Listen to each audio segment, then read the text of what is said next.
Hello and welcome to the channel. My name is Armageddon. Today we're going to be featuring a Brawl deck with Iroh, Dragon of the West, as our commander, as part of our series of Brawl videos featuring commanders from Avatar: The Last Airbender. Iroh is an above rate with threat with haste, so he can attack the turn you play him. He also has Mentor, a mechanic from Guilds of Ravnica, and what that does is that if you attack with at least two creatures, one of which has Mentor, if the creature with Mentor has higher power than the other creature, you put a +1/+1 counter on the other creature. Iroh also has a passive ability which says that at the beginning of combat on your turn, creatures you control with counters of any kind on them gain Firebending 2 until end of turn. The strategy of this deck is to try to ramp out Iroh, have him Mentor onto our other creatures, and use the Firebending mana we get from his passive to cast combat tricks. And we even have a few X spells that are instants which we can ramp into using our Firebending mana. Other than our ramp artifacts, all of our spells, except for one, are instants to get the most out of the extra mana we get from Firebending. We also have several creatures with activated abilities that also benefit from Firebending. Let's look at the deck, starting with our mana acceleration. We are playing all of the classic 2-mana ramp artifacts available on Arena. Arcane Signet, Cold Steel Heart, Guardian Idol, Mind Stone, Ornithopter of Paradise, Solar Transformer, and the Iron Crag, and of course the recently added Ruby Medallion to discount our red spells.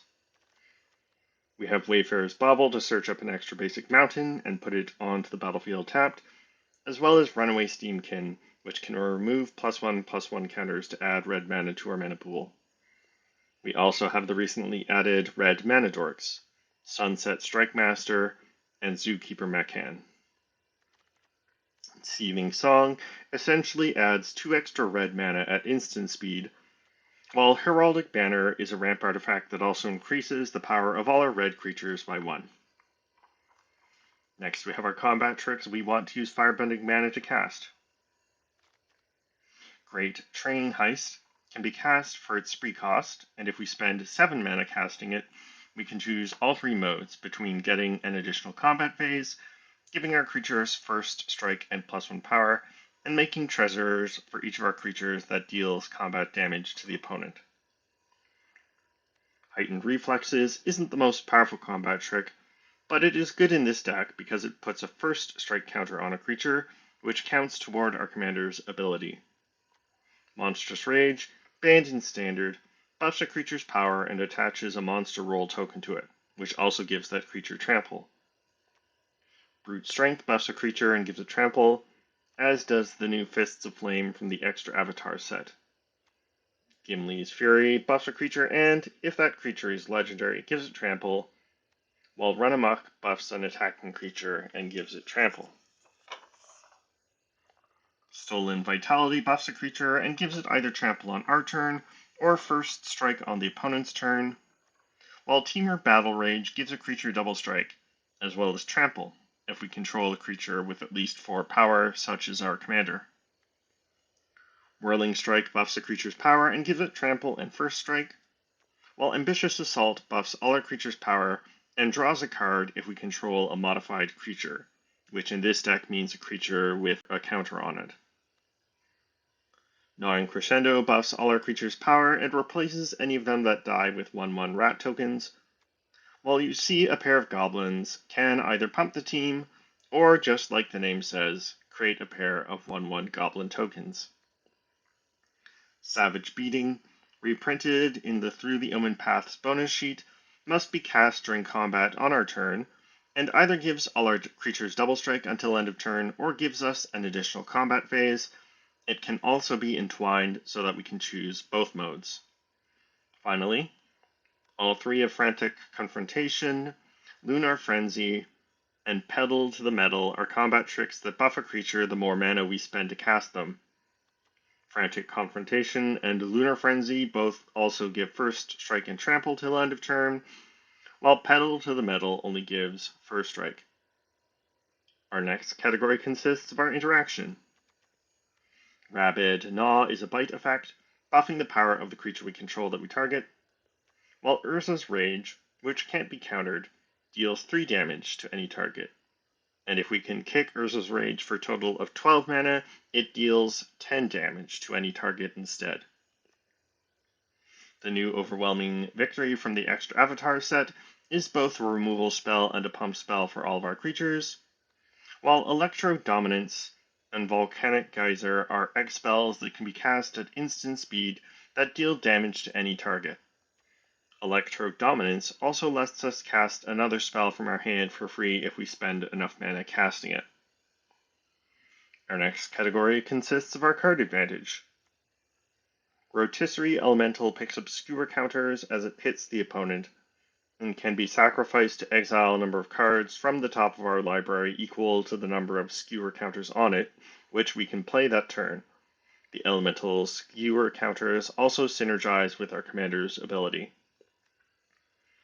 We sadly can't cast Bloodthirsty Adversary with additional firebending mana, but every 3 additional mana we spend casting it lets us cast additional instants or sorceries from our graveyard for free that have a mana value of 3 or less. Connecting the Dots can refresh our hand as long as we can attack with our creatures, while Emberheart Challenger has haste and prowess, and exiles the top card of our library the first time each turn we target it with a spell or ability, and we can play that card until end of turn. Meanwhile, Inti, Seneschal of the Sun, lets us discard a card whenever we attack to put a +1/+1 counter on a creature and give it trample, and while Inti is in play, we also exile the top card of our library whenever we discard a card, and can play the exiled card until end of turn. Cleon Merry Champion has Double Strike and exiles the top card of our library, which we can play until the end of our next turn, whenever we cast a spell that targets Cleon, while Lelia, the Blade Reforged, exiles cards from the top of our library when she attacks, and picks up +1/+1 counters whenever we exile cards from our library or graveyard. Finally, Cardum, Patron of Flames, has haste, and whenever they attack, they get a flame counter, and then seek a card with mana value equal to the number of flame counters on them. When they die, they put all those cards into our hand, which we can cast until the end of our next turn when we have to discard them. Our next category consists of creatures that synergize with combat tricks, or that have activated abilities on which we can spend any mana we get from firebending. Phoenix Chick has flying and haste and can't block, and can be returned out of the graveyard with a +1/+1 counter on it if we spend 2 red mana whenever we attack with 3 or more creatures. Arena Athlete makes it so that opposing creatures can't block whenever we target the athlete with a spell, while Brave Meadowguard conjures a copy of Might of the Meek into our hand and picks up +1/+1 counters if we target it with spells or abilities, including our commander's mentor ability.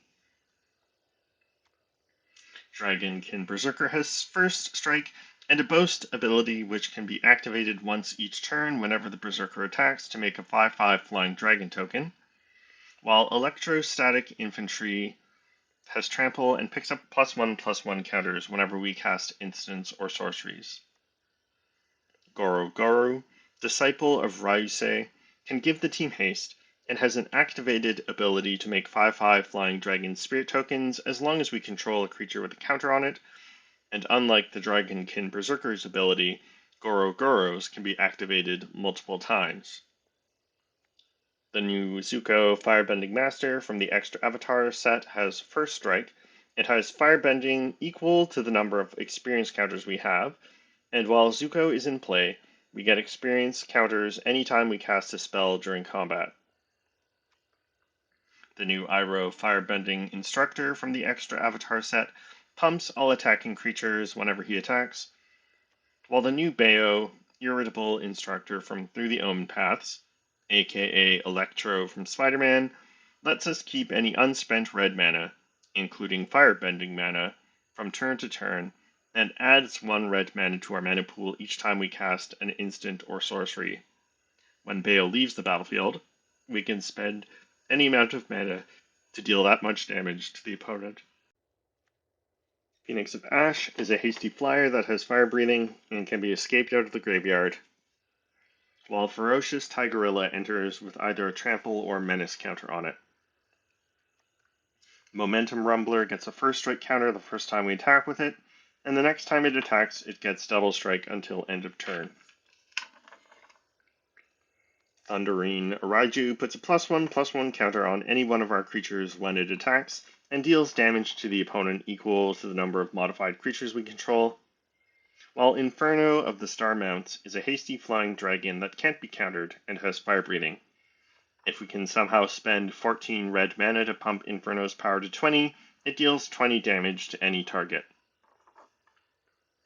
And we might be able to enable Inferno's triggered ability if we cast the new Sozin's Comet from Avatar, which doesn't fit into any other category. It is the only sorcery in the deck, and gives all of our creatures Firebending 5 until end of turn. And it can also be foretold for 2 mana to be cast out of exile at a discount on a later turn. As a monocolored deck, most of our lands are basic mountains, and we have Fabled Passage and Prismatic Vista to search them up and thin out the deck. But unlike some monocolored decks, our mana base includes quite a few utility lands. These include Arena of Glory for haste, Castle Embereth to pump the team, and Den of the Bugbear as a creature land. We also have Dwarven Mine, which can make a 1/1 dwarf token if we control enough mountains, the new Fire Nation Palace from Avatar, which can give a creature Firebending 4, and Caveron Memorial World, which can be stationed to get the ability to sacrifice lands to create 2/2 robot tokens and give the team haste.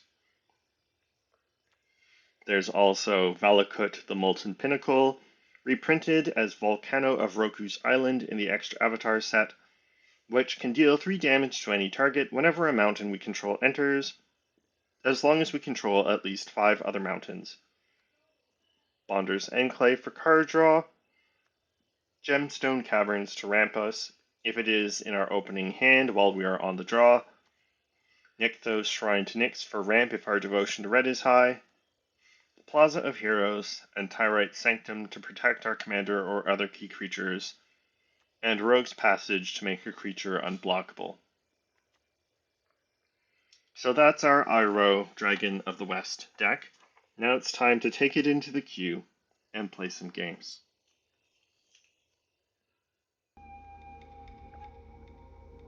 On the draw, we've got 3 lands and 2 mana ramp, which means we can cast Iroh on turn 3. And we've got a combat trick and some removal, which can take out Helga. So I think we can keep this. Opponent playing Karuga as companion. So they can only have cards with mana value 3 or greater, although you can get around that restriction by playing creatures with adventures.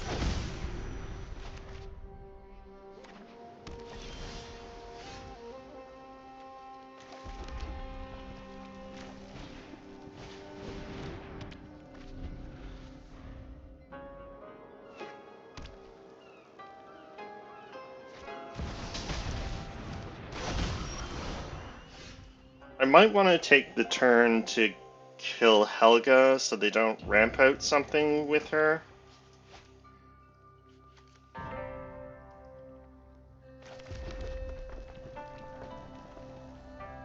Because I don't have any creatures to mentor onto to get firebending with, so I'm not going to be able to cast like an Electro Dominance for extra mana if I attack with Iroh. So even though it's not the most efficient, I think we Urza's Rage here.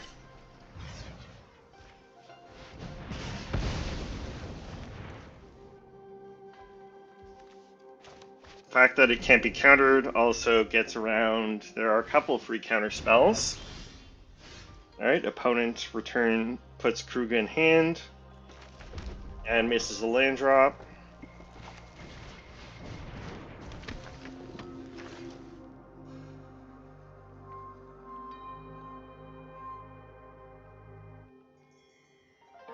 Hmm.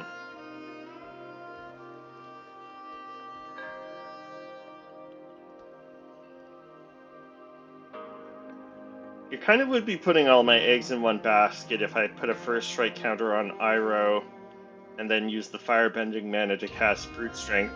Although opponents tapped out.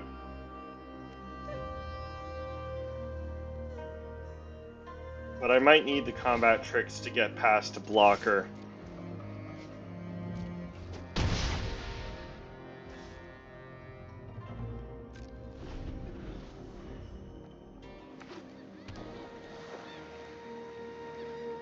And the good thing with having so many cheap combat tricks, there's Gazella.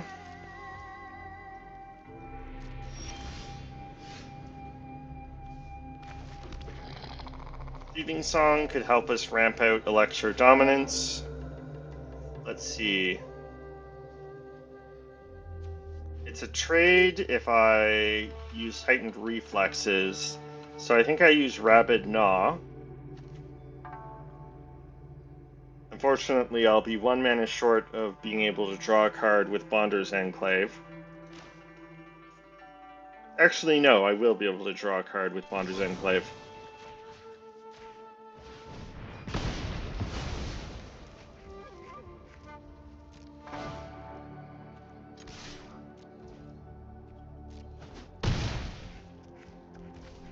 And I think I missed land drop for turn, so we'll draw main phase. Fuller Transformer. So I wouldn't mind another creature. Ilea's fine. We do draw land.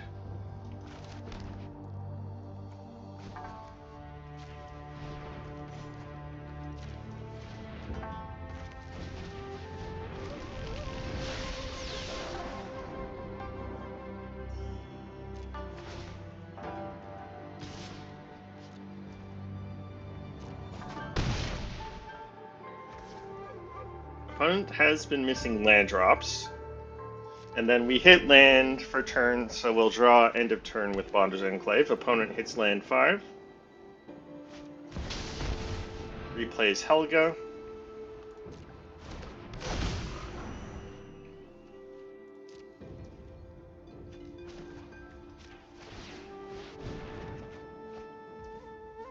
Volcanic Geyser. Draw land.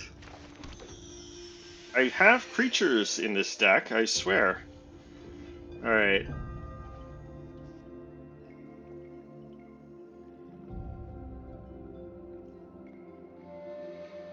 I doubt opponent chumps with Helga. How much mana do I have here? 1, 2, 3, 4, 5, 6, 7, 8, 9. So if I can hit them with Iroh, I can kill them with Volcanic Geyser or Electro Dominance.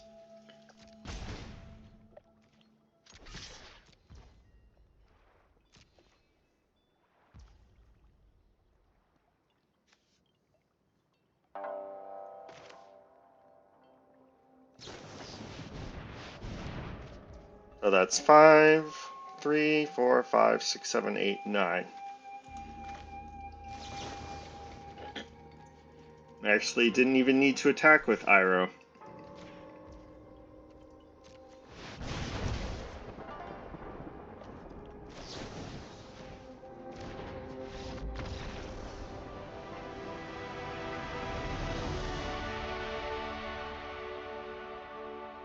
Alright.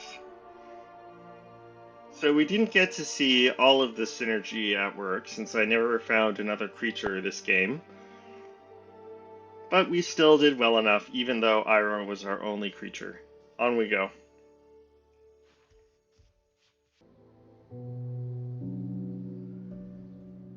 On the draw, lots of ramp. In fact, a statistically unlikely amount of ramp given that we don't have that much in the deck. We do have another creature, but this time we don't have any combat tricks. And we're on the draw against Vivi, so... And we don't have much removal for Vivi. But I think we'll try it.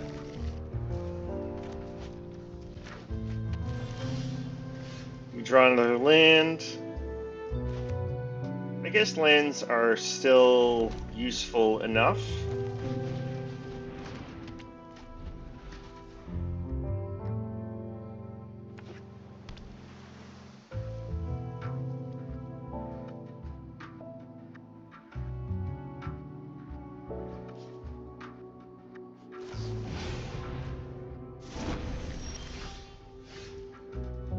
Alright, now we're flooding out a bit.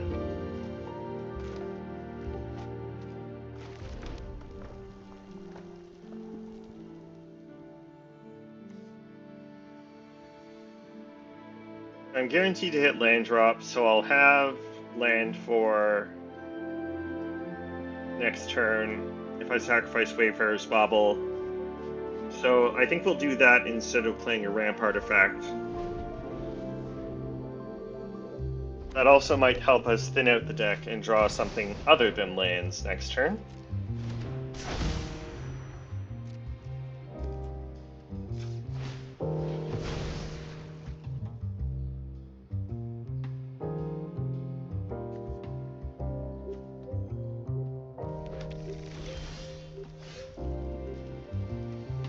We draw another land anyway.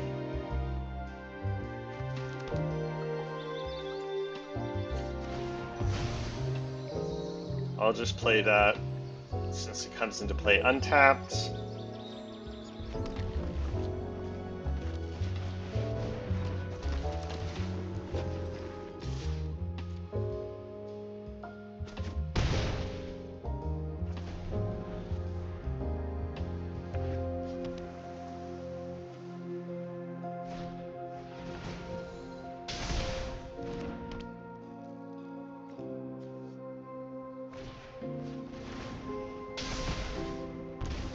Alright.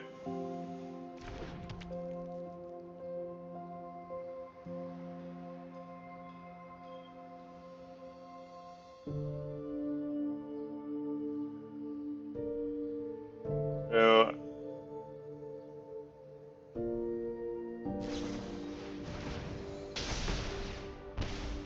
the opponent's just going to keep drawing cards with Vivi's ping ability, so that was they had a pretty nut draw, plus they had witness protection for...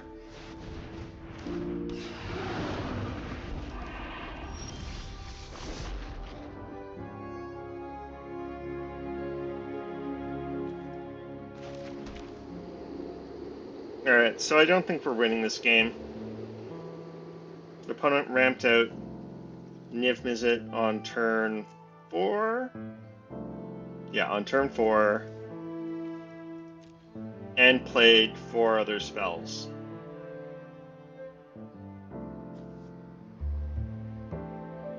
Yeah, even nerfed, I'm not sure Vivi doesn't belong in the Hell queue.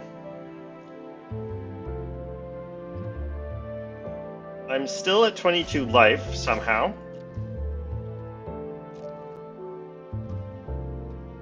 Opponent can just take it.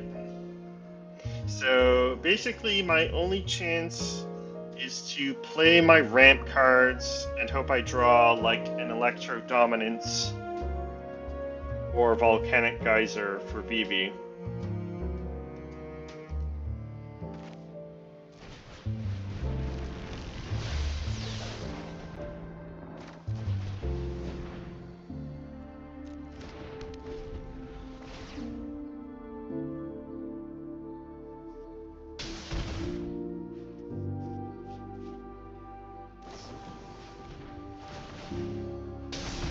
Opponent also, with Curiosity, is just going to draw cards. And wait, I think we're just... No, we're not just dead.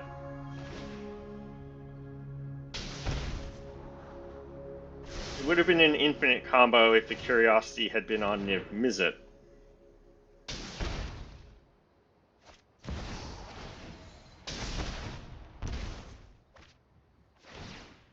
well, we might lose this turn.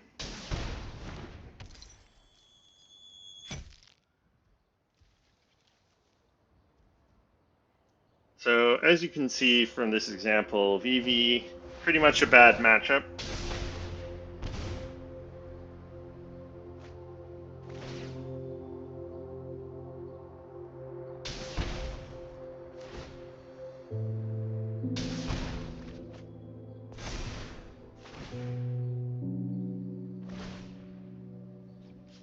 We'll let opponents have their fun here. If they tap Vivi for mana, I think I'll just concede. Because we're dead on board.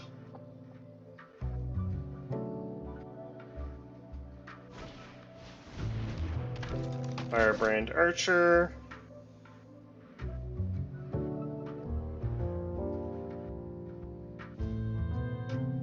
Opponent can attack me for lethal. They might also be trying to see if they can ping me with enough spells with Vivi to kill me with just Niv Mizzet.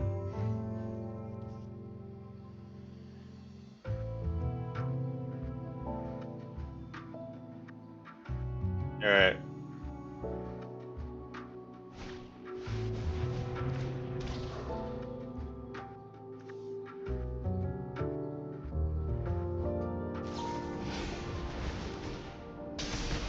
Oh, they redrew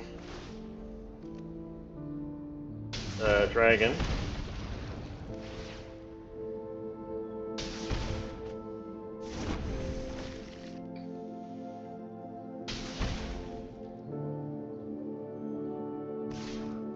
There we go. They wanted to win the cool way, which I let them do. Well, that's too rad. Better luck next time. On we go.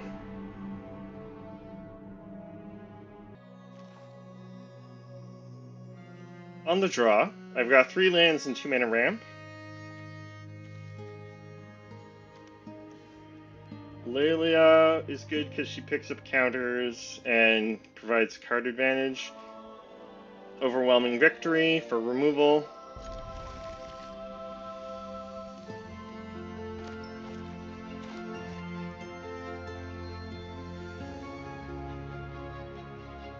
And we need just 1 more land, and we can cast Overwhelming Victory.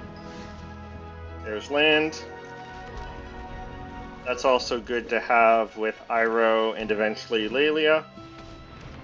There's Hapatra.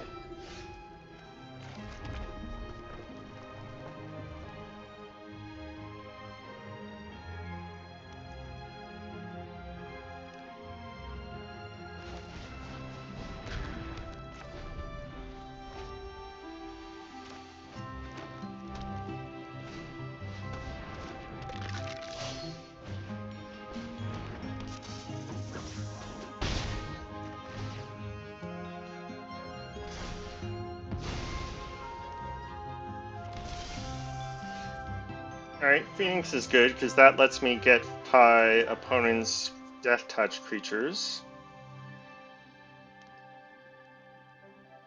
So we might just play the Phoenix here.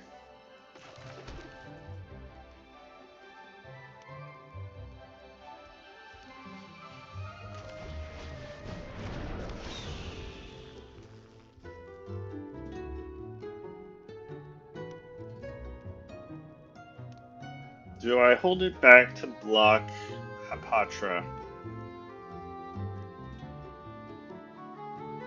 The opponent might have removal for it, but that's fine. They spend a removal spell.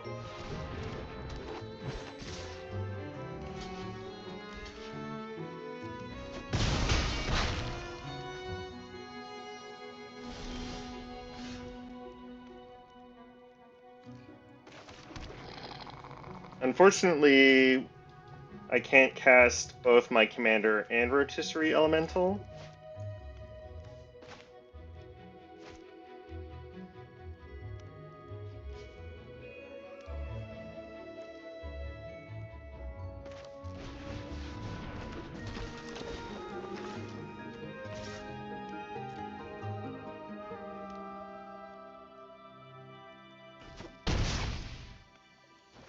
Opponent also missed a land drop.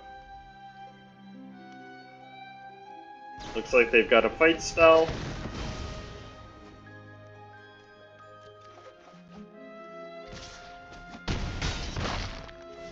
They're still missing lands.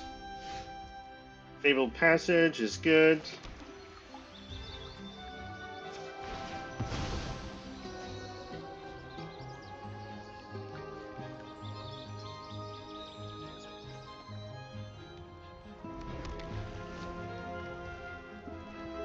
I think I want to get 2 creatures out here.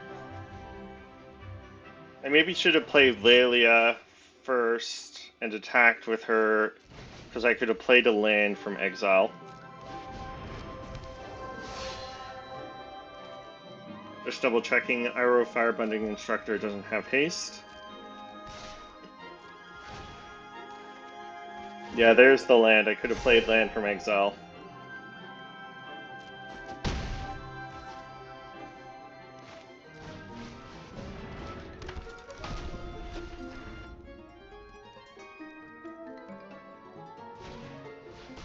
Alright, Blood Artist. Arena of Glory.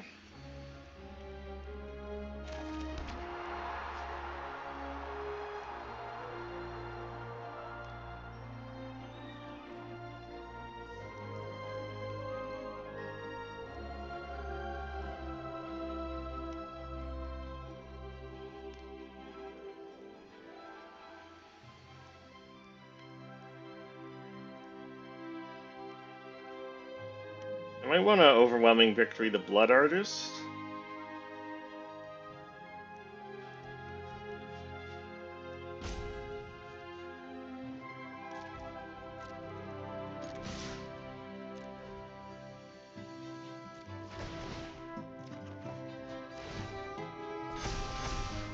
I keep playing lands out and then hitting lands with Lelia, and Rogue's Passage would be pretty useful.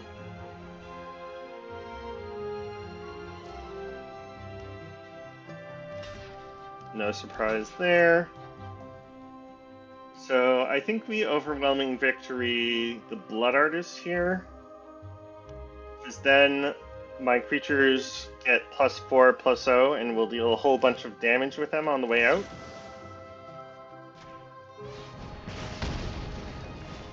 And they only get the 1 Blood Artist trigger.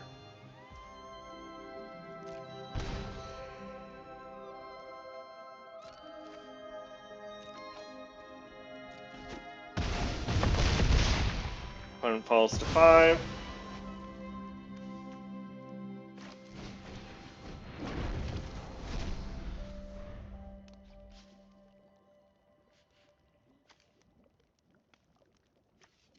I can now escape the Phoenix. Resembling Skeleton comes into play tapped.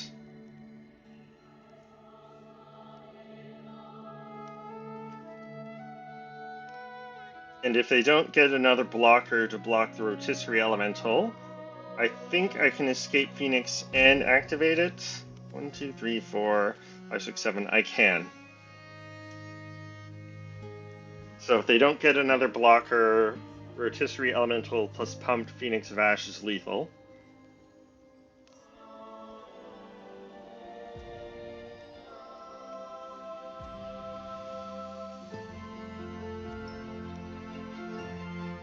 Looks like opponent has either checked out or disconnected. I'll probably cut this part from the video.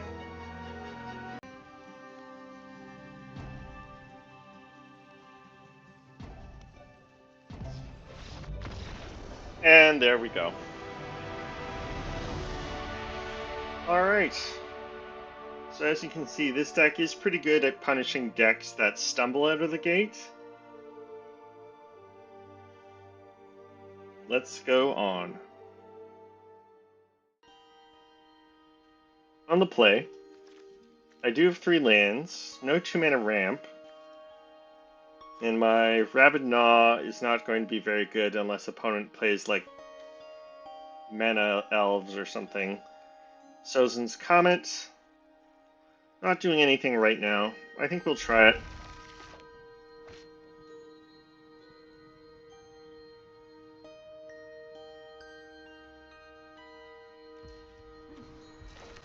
I think if we can outrace opponents, we'll be able to win, but we'll see.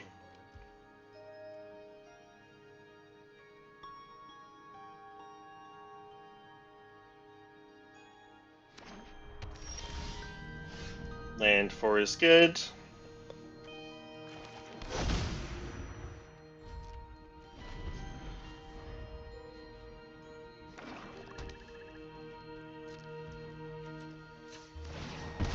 Opponent off to a slow start.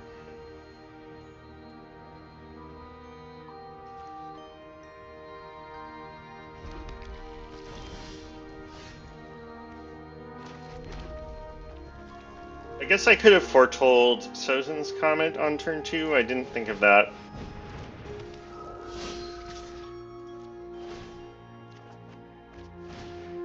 That's too bad. Bye-bye, Inferno.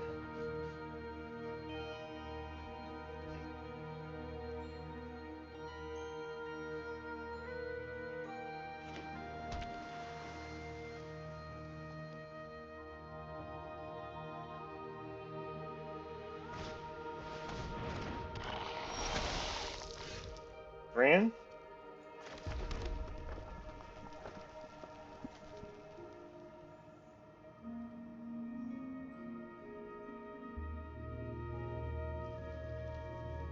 I think we get Iroh down here.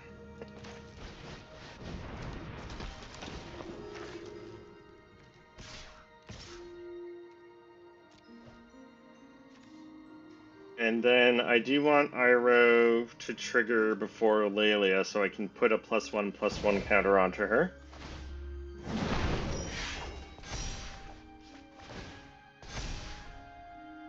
And then I can use the Firebending mana either on Whirling Strike or Rabid Gnaw. I guess we'll cast Whirling Strike. Opponent's probably not blocking, if I had to guess.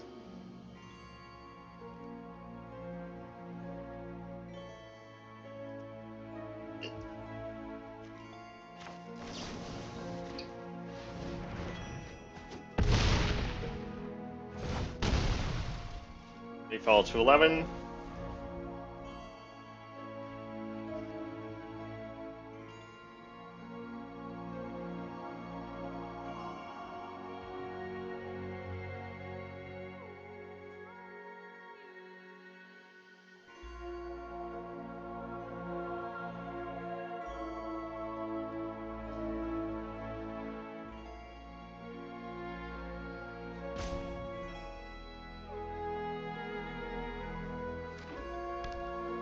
Okay.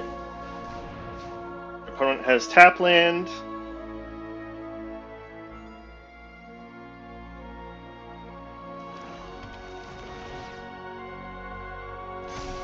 Ramps with Trish's Wanderings. I draw another land. I guess I'll learn my lesson and wait to play land until after I attack with Lelia.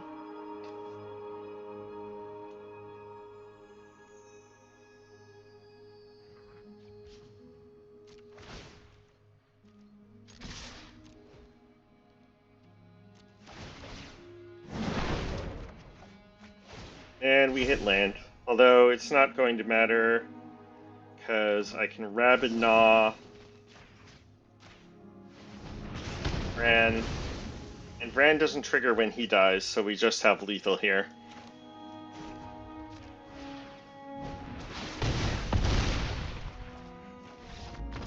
Alright. So we lucked out against Kotis. On we go.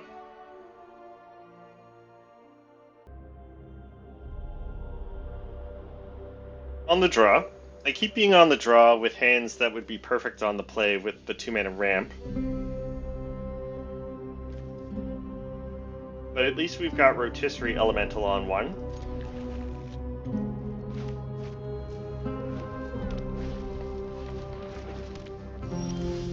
opponent's got their own 1-drop.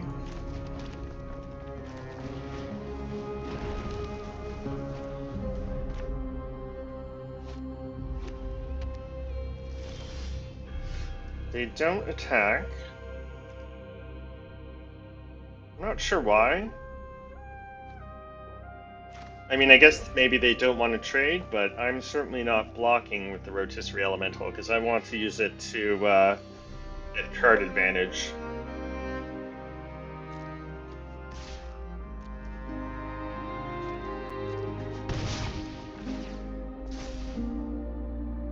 Definitely don't want to sacrifice it. And then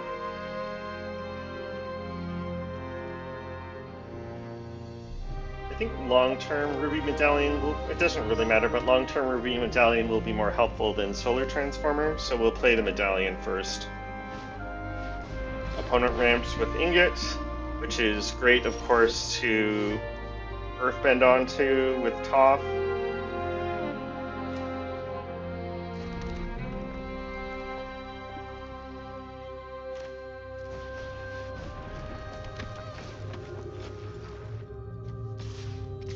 Thanks to the Skewer counter, the Rotisserie Elemental has Firebending too, although I don't have anything to spend that mana on.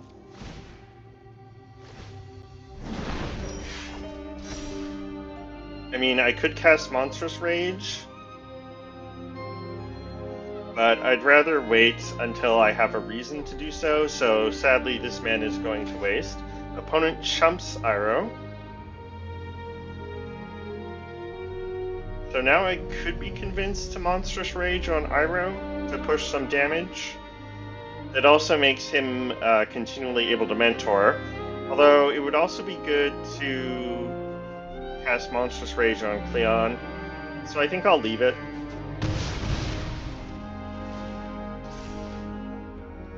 Still gonna wait.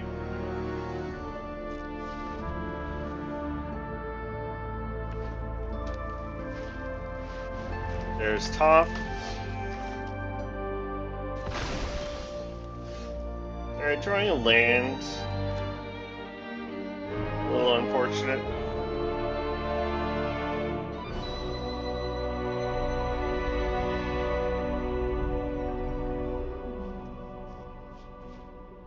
Alright. So I can play Solar Transformer and Cleon. And with Firebending mana I'll get from Rotisserie Elemental, I'll be able to cast Monstrous Rage.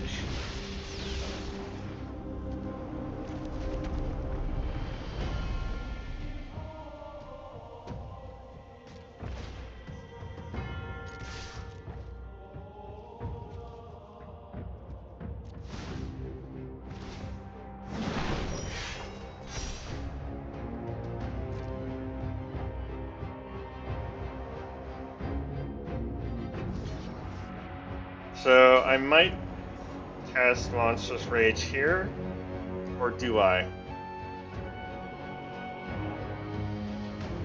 I think we wait.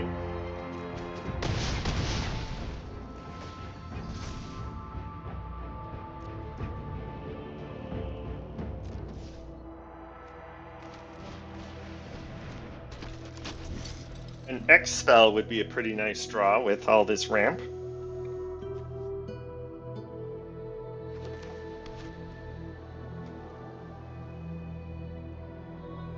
And I'm close to enabling Valakut. Parasymbiosis.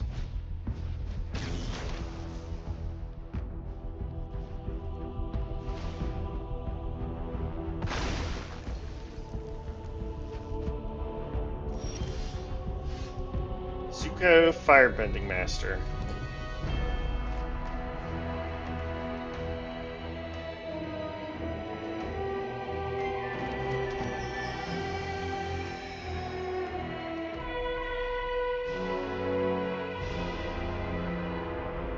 Alright, let's put a counter on Cleon, because he's got Double Strike. They've got Double Strike.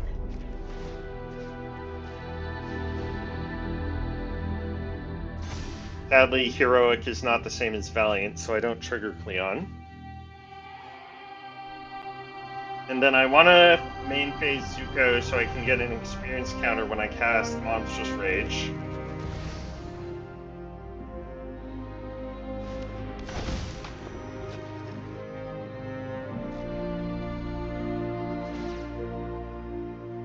That also means that Cleon gets Firebending Mana. I wish I had a creature with an activated ability.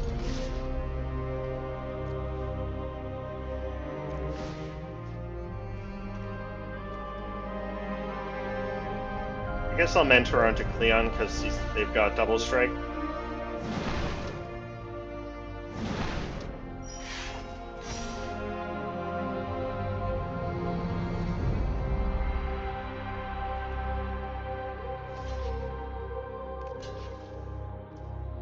And then we'll Monstrous Rage Cleon here.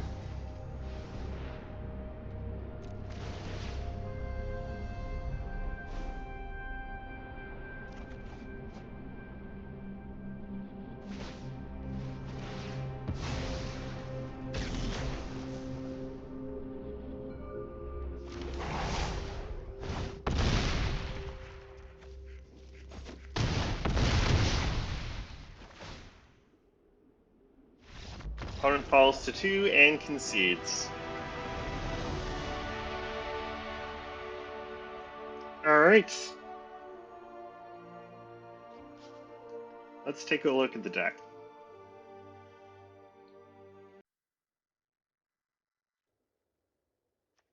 Alright, so that's our Iroh Dragon of the West deck.